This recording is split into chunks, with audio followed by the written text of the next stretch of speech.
Mr. President, kung maglalabas po kayo ng baho, Mr. President, dapat naman siguro maligo ka muna.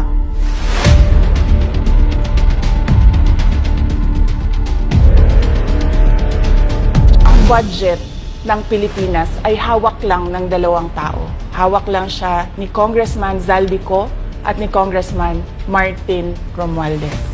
Yan ang katotohanan. Ang halimbawa ko dito, sa DepEd muna tayo. Makikita ninyo sa budget proposal na approved ng Office of the President, 5 billion yon.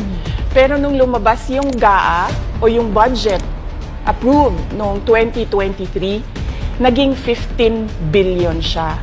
Dahil hindi nga ako pumayag na kunin yung 5 billion, dinagdagan nila ng 10 billion yung classroom construction ng Department of Education.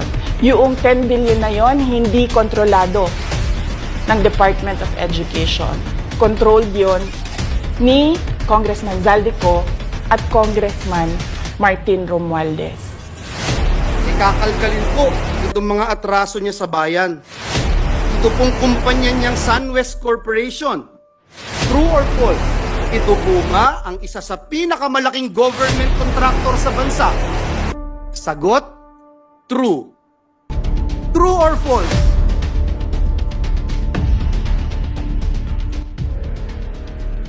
Ang korporasyon po ba niyang SunWest Corporation ay kasama dito sa kontrobersyal na Farmally case dito na inimbestigahan sa Senado na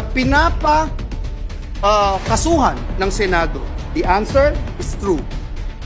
Kasama din po ba ang kumpanya niya dito po sa kontrobersyal na DepEd laptop scam? Ang sagot po, true.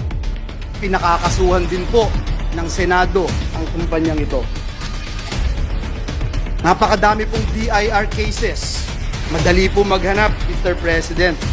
Madali po kuhanin ang panig ng mga taga-BIR. Ang ilang kaso mayroon ang kanyang mga korporasyon. Bukod po dito, yung reklamo po sa Ombudsman ng Anti-Corruption Group na ang pangalan Task Force Kasanag International, meron din pong 50 billion na kaso na kinakaharap ang taong ito. Mr. President, kung maglalabas po kayo ng baho, Mr. President, dapat naman siguro maligo ka muna. Ang masaklap po, Ginoong Pangulo, kabila po track record na ito ni Mr. Zaldico, ang masaklap po, inappoint po siya ng Kamara de Representantes bilang tagapagbantay ng kaban ng bayan. Si Dracula, inappoint mo bilang tagapagbantay ng blood bank ng bayan. Wow, Mr. President.